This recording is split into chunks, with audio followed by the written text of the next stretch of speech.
If you have ever stepped off a plane in Tokyo, you probably felt it immediately. Not shock, not chaos, not culture clash, just something different. The air feels calmer, the trains are silent, millions of people move around you, yet somehow it feels more peaceful than cities a fraction of its size, and you cannot quite explain why. Tokyo is the largest metropolitan area on Earth, nearly 37 million people, and yet it does not feel overwhelming. It does not feel dirty. It does not feel aggressive. It does not even feel loud. So what exactly are you feeling? And more importantly, why? Because none of it is accidental. Tokyo is one of the most uniquely designed cities on Earth. Let's start with something small, trash cans, or more accurately, the lack of them. If you walk around Tokyo, you'll quickly notice something strange. There are almost no public trash cans, and yet the streets are spotless. No overflowing bins, no scattered bottles, no trash blowing across sidewalks. In most cities, cleanliness depends on infrastructure. Infrastructure that usually has trouble keeping up. In Tokyo, it depends on expectation. People carry their trash home.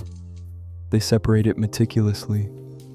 They follow neighborhood-specific disposal schedules, and no one has to tell them to do it. There isn't a police officer on every corner. There isn't a constant threat of fines. There's something more powerful than that. Social pressure, but not aggressive pressure. Quiet pressure.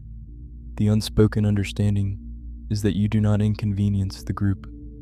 In Japan, there's a concept called meiwaku. It roughly translates to causing trouble or burden to others. Avoiding meiwaku isn't just polite, it's foundational. And that mindset starts much earlier than you think. In Japanese elementary schools, children clean their own classrooms. They sweep the floors. They wipe down desks. They serve lunch to one another. There are no janitors for daily cleaning. Why? Because the goal is not just cleanliness, it is responsibility. From a young age, children are taught, you are part of a group. Your actions affect others.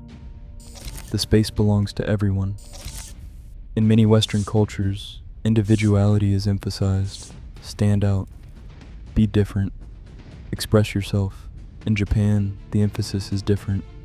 Belong. Contribute. Do not disrupt harmony. This cultural foundation changes everything.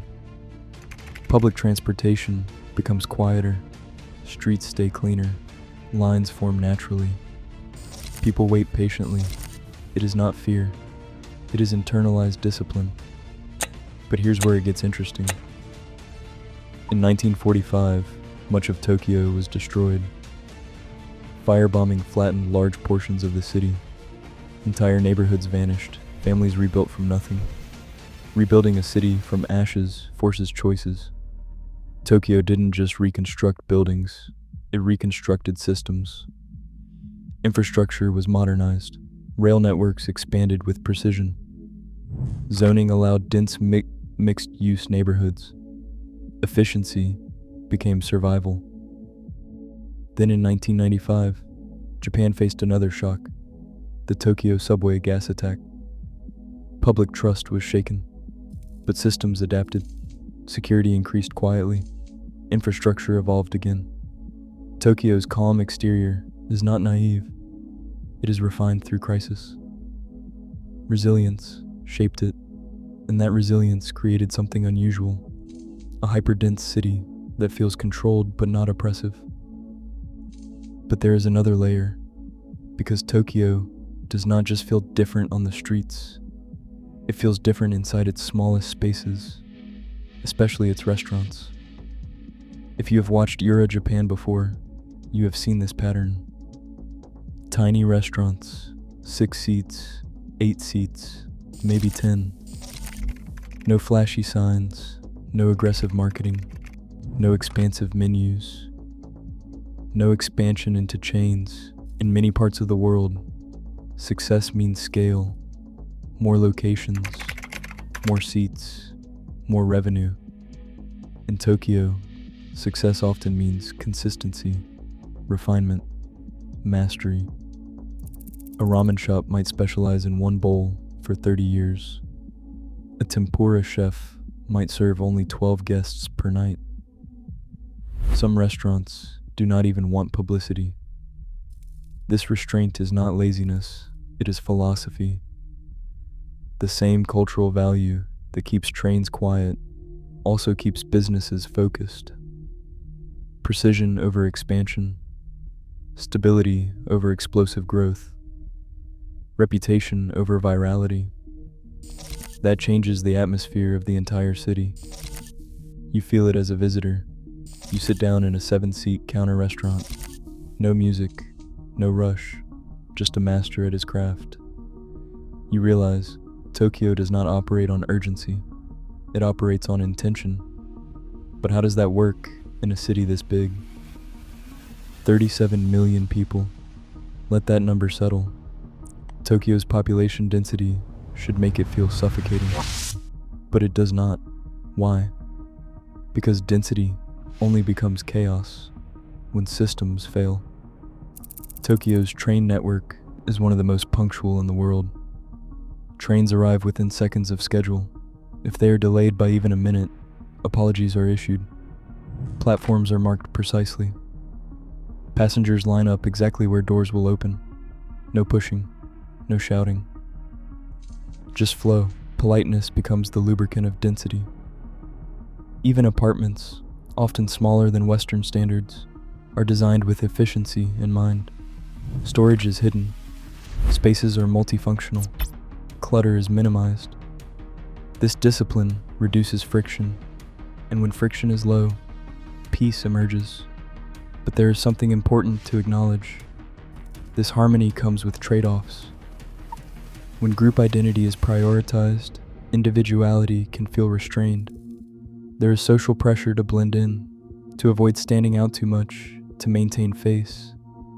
Emotional expression is often subtler, and confrontation is avoided. The same quiet pressure that keeps streets clean can create internal tension. Tokyo feels calm on the surface, but beneath it, there is effort. There is effort to maintain order, to uphold expectations, and to avoid causing meiwaku. And yet, despite that pressure, visitors still describe Tokyo as peaceful, safe, comforting. Why? Because predictability reduces anxiety.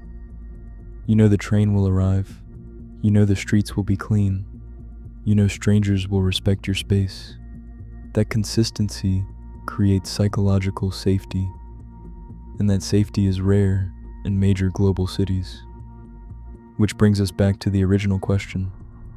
What are you actually feeling when you say Tokyo feels different?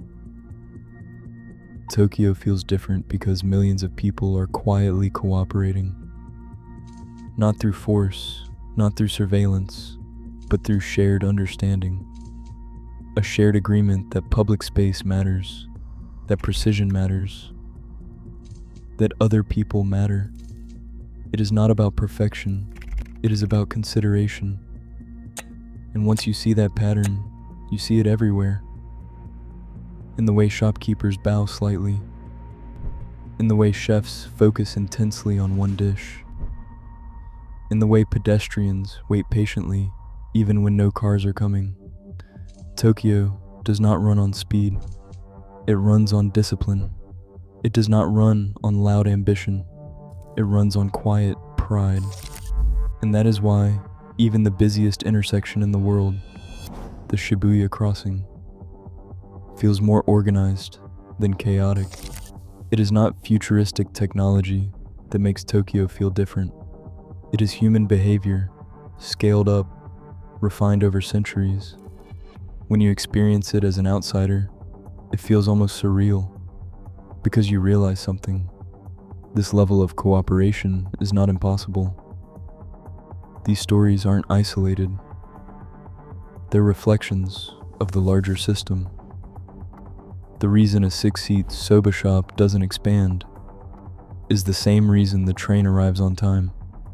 The reason a chef spends 40 years perfecting one dish is the same reason the streets are spotless even without trash cans. Tokyo feels different because its values are consistent from the individual to the infrastructure. It isn't flawless, it isn't utopian, but it is intentional.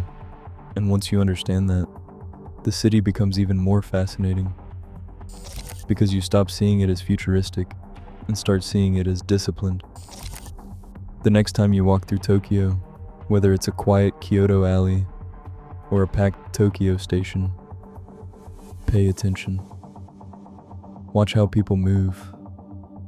Listen to how quiet it is. Notice the absence of chaos. That feeling you can't explain, now you can. Tokyo feels different because millions of people choose every day to make it that way. And beneath the neon lights and bullet trains, the world-class dining and entertainment, that quiet choice is the most remarkable thing of all. If you want to explore more of the hidden stories behind Japan's quiet precision, this is Japan, and there's always more beneath the surface. If this perspective resonates with you, if you are interested in the quieter systems behind Japan's restaurants, neighborhoods, and traditions, I created Japan, the Quiet Guide Advanced Edition.